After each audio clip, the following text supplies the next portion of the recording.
Good day, DZMJ. Right now, we are witnessing the Pasinayang pagpupulong ng Sangguniang Panlungsod dito sa lalawigan ng Bulacan, lungsod ng Malolos, at kaugnay nga ng mga aktibidad na ito ay maririnig natin ang inaugurational session na mula sa pahayag ng punong lungsod ng Malolos, walang iba si kagalang-galang Attorney Christian Dionisio Natividad, at ilan sa mga magkakaroon ng mensahe ay ang mga kasapi ng Sangguniang Panlungsod. Nandiyan si Councilor Francisco Castro, Councilor John Vincent Bitog III, Councilor Nino Carlo Bautista, Councilor Michael Aquino, Councilor Miguel Carlos Soto, Councilor Edgardo Domingo, Councilor Teres Cheryl Ople, Councilor Victorino Aldaba III, Councilor Emmanuel Sakay, Councilor Dennis Santiago, and of course the ABC President Dionisio C. Mendoza, and the SK Chairman Patrick de la Cruz. And of course, we're also witnessing the Vice Mayor of the City of Malolos, no other than Vice Mayor Miguel Alberto Tenco Bautista. Kasama sa inyong barangay at mga kapitan, ating mga kasama sa religious groups. Of course, sa ang pamilya, siyempre sa lahat po na nagbubuo ng Sangguniang Panlungsod ng Malolos. Siyempre sa aking mga kasama, ating mga mahal na Mayor Christian Natividad, magandang araw po sa inyo lahat. Papasimula po tayo sa Pasinayang pagpupulong ng Sangguniang Panlungsod ng Malolos ngayong ika-4 ng Hulyo taong 2022. Magalang pong hinihilingan ang ating kasangguni muli sa Barangay Santiago at tulugan na si kagalang-galang Emmanuel R. Sakay para po sa ating pong Rizal, at syempre ang ating pong kasama mula ko sa Barangay Tulihan para sa pag-awit po ng lupang hinilang nagalang-galang Teres Cheryl Ople. Hinihintang po ang lahat. Magandang umaga po sa inyo lahat. Sa ating pong ginagalang na mamamayan ng lungsod ng Malolos, sa pamumuno po ng ating tagapamuno ng kasalukuyang Sangguniang Panlungsod ng Malolos, iginagalang Miguel Tenco Bautista. Sa ating pong Senior City Councilor for the third time, Francisco Kiko Castro. Sa ating pong ginagalang na konsihal mula sa barangay ng San Pablo, ginagalang J.D. Bitug. Sa ating pong ginagalang konsihal mula sa barangay ng San Vicente, Abogado Nino Carlo Bautista. Sa ating pong ginagalang kagawad ng konsihal, kagawad ng Sangguniang Panlungsod ng Malolos mula sa barangay Lugam, ginagalang Michael Aquino. Sa ating pong ginagalang na kagawad ng Sangguniang Panlungsod ng Malolos mula sa barangay Tulihan, ginagalang Ricky Soto. Sa ating ginagalang konsihal mula sa barangay ng Lugam, ginagalang Edgardo Ega Domingo. Sa ating pong ginagalang na kagawad ng Sangguniang Panlungsod ng Malolos mula sa barangay Bulihan, ginagalang Teres Cheryl Ali Ople. Sa ating ginagalang na kagawad ng Sangguniang Panlungsod ng Malolos mula sa barangay San Juan, ginagalang Konsihal Troy Aldaba. Sa ating ginagalang na konsihal mula sa barangay Santiago, iginagalang Noel R. Sakay. Sa ating ginagalang na konsihal mula sa barangay ng Lugam, iginagalang Abogado Dennis T. Santiago. Sa Pangulo ng Kalipunan ng mga barangay kapitan ng lungsod ng Malolos, ABC President, ginagalang Judicial C. Mendoza.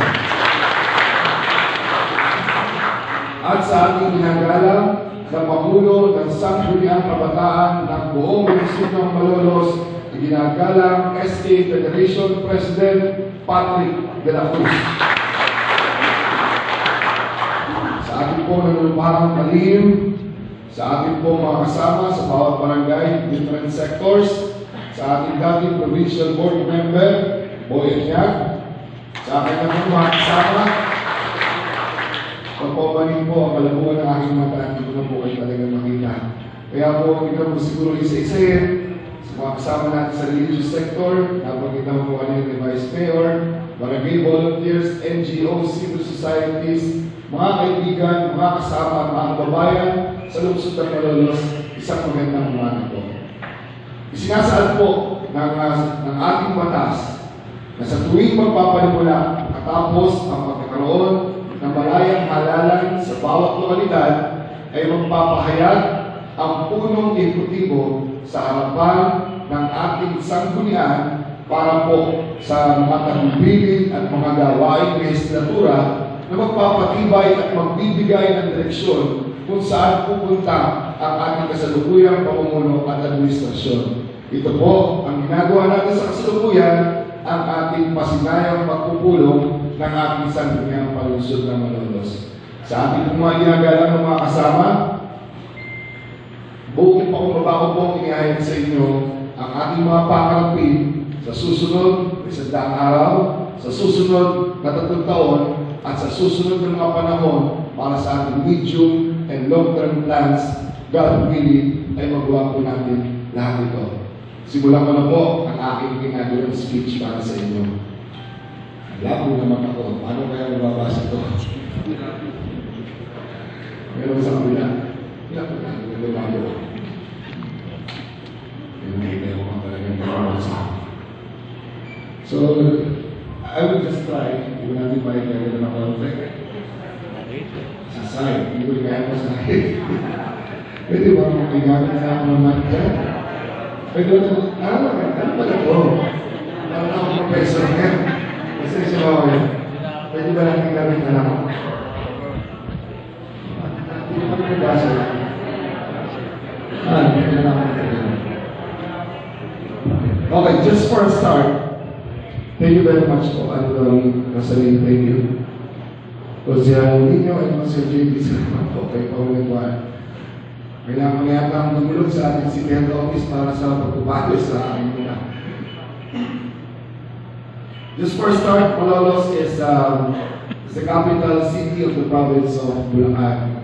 So kung makita po natin ito, ang ating city is a relatively young city, which was established and born into law last December 18, 1999. Ang total land area ng City of Malolos is 7,725 hectares.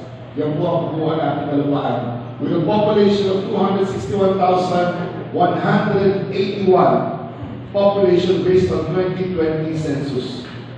About density, kung makita ko natin, we have 3,900 inhabitants per square kilometers. Ganun po ang itsura, sikip o luwag ng lungsod ng Malolos in terms of counting our current inhabitants within the city. Ang households natin ngayon is 56,255. Poverty incidence ng Malolos based on 2019 PSA report is 2.93%. Noong nagdaang panahon, 2018. 2009, 5.17% ang poverty incidence ng City of Malolos. Gumanda po ang lagay natin ng 2019, nagbumaba po ito sa 2.93%. Ang national average, if I'm not mistaken, last 2020, ang national poverty incidence ratio is 27.3%. Malolos City is 2.93%. Ang revenue ng Malolos based on 2020 income source is 1,291,702,731 pesos and 81 centavos.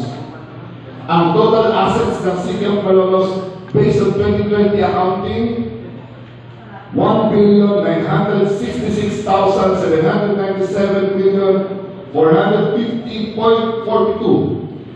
1,966,797,450.42. Expenditures 2020 source is 920,629,689.73.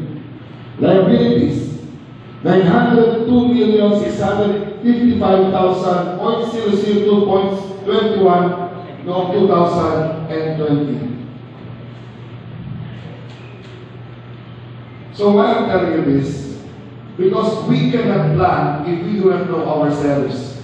We have to collect all available data for us to rethink, plan, and do the next master plan that we would want to present here in our beloved city of Malolos. We have to check the number of people, we have to check the number of assets, we have to check whatever weaknesses and advantages that our city do have right now for us to think what programs and developments this current administration would want us to lead to. Medium and small micro and small and medium enterprises. Kaya nang practice kay Kuya Boyan. Pang 10 gulod ko lang po dito kasi siya po ay masyado akong mabilis magsalita pagkaganito bumaba, nagkakabulod-bulod ako. MSMEs o MISMIs ang tawag natin comprises the largest income source of the city of Malolos. Remember, Malolos City is still a prime agricultural city, and yet MSMEs comprises the largest source of income here in the city of Malolos. So we have to think of these projects, we have to think of these programs, how to enhance, how to protect, and how to do the furtherance and advancement of MSMEs as a very strong potential for income source generation of the city right now. Water district, malaking problema natin. Ever since na mapunta po tayo dito, it's all about potability. It's all about quality. It's all about the source of water. It's all about the high prices of water services that we do have right now. And one problem that we saw, Malolos still provides water for neighboring towns of Pasinayang and Hagunoy. Shortage of water began nationally in 2012. And yet, sorry, with all due respect to our neighboring municipalities, Malolos water is still being offered and catered or being used by our neighboring municipalities like Pasinayang and Hagunoy. I think the executive department is asking legislative help. How can we focus on this one, that all the resources of the city, since we have shortages in water, ay dito lang muna sana sa Malolos. Dahil kung hindi mo masamang mamigay, pero kaya nagkakaproblema na, since the bulk water project is already in place, we have enough tools for all the water coming from the Angat water reservoir, the biggest freshwater reservoir in the country, ay makarating sa Pasinayang and Hagunoy through the help of their own LGUs. So we have to think about this. Baka sakaling kung maputol yung supply natin sa kanila, ay mapalakas natin yung tubig sa Malolos at hindi na napupunta sa Pasinayang at sa Hagunoy. The revival of the railway system, which closed in 1988, ay inaabangan natin. We are hoping that the completion of this railway system from Caloocan to Malolos will end and start its operation by 2025. That is according to the communication extended to me by the Department of Transportation headed by former DOTR Secretary Alto Lugano. I had a chance to talk to them with Jude Marco, the PNR President. So, Mr. Signing Officer and the rest of the members of the Sangguniang, we should rethink again of the CNUP of Malolos. We have to rethink again and revisit the current potential growth areas in the city of Malolos, and PNR is a very critical addition to this planning that this administration should be looking forward to.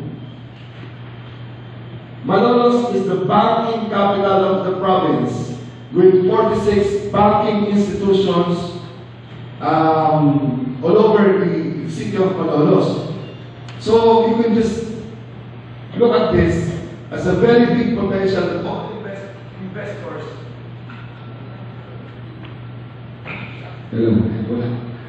all investors are putting their money in the city of Malolos. Adjacent cities and municipalities are coming to the city of Malolos just to save their money and put their money in our banking institutions.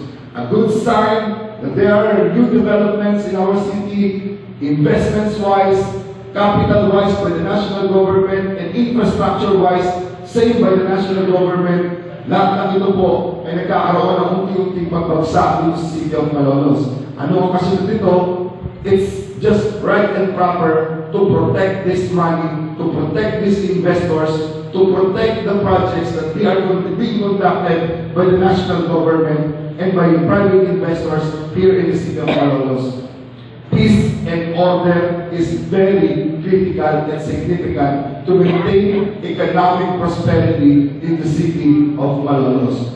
So kailangan po natin para kasing lalo bilang kapital ng Bulacan ang pagparatag ng katahimikan, pagpapanatili ng katahimikan at kaayusan sa ating lungsod. Magpaparami na ang pulis po natin ay meron lang tayo ng 78 currently policemen for 261,000 plus persons in the city of Malolos. So if you ratio and proportion that, how many policemen are just available for 261,000 members of the community of Malolos? So we have to think how we can caution that the absence of these numbers of policemen that should be here in the city of Malolos. Hindi ko po na magkaroon pa tayo ng more accredited civil society organizations as multipliers para po sa ating mga kapulisan. Humingi na po tayo ng karagdagang kapulisan sa ating pambansang pulisya para madagdagan po natin ang ating mga pulis. At least another 50 or 60 kung kaya. That's the most, very halos imposible makakawa tayo ng mga po kapulisan sa mga panahon ito. Pero we will try our best para po mabawasan natin ang kawalan natin sa ating mga pulis. As I said this morning during the flag ceremony, Malolos now do have the first ever city SWAT team I established way back 4 years ago when I was still the mayor of Malolos. And on my first day as city mayor, July 1, last week, we already inaugurated the first ever explosive and ordnance division K9 of the city of Malolos, because Malolos is not only the seat of banking institutions, but also we are regarded as the seat of innovation, as the innovational hub in the whole of Central Luzon. So kailangan din natin protektahan ang ating academic institutions, banking institutions. That's why we are trying to build up the capability of our policemen, establish natin ang EOD-K9. Next week, we will try to establish the maritime police that will man and police our coastlines near Manila Bay. Kasama rin po dito, pagdating natin ng mga kagamitan, katulad ng pag-revive natin sa motorcycle unit ng City of Malolos. I inventoried the big motorcycle bikes with displacements of 1,600cc, 2 motorbikes with 1,600cc, and another 6 big motorcycle bikes with 1,300cc. They will be put into action within this week to curb the proliferation of the hold-up dyan na nakita ko bago mo maupo, sunod-sunod na nakawan dito sa Malolos at mga riding tandem. And just last Saturday, ay may ilan po mga neutralized na mga akit-bahay ng Honda doon sa sumapong matanda, kinabutan sila sa Barangay Lumos at sila po ay na-neutralize ng ating kapulisan.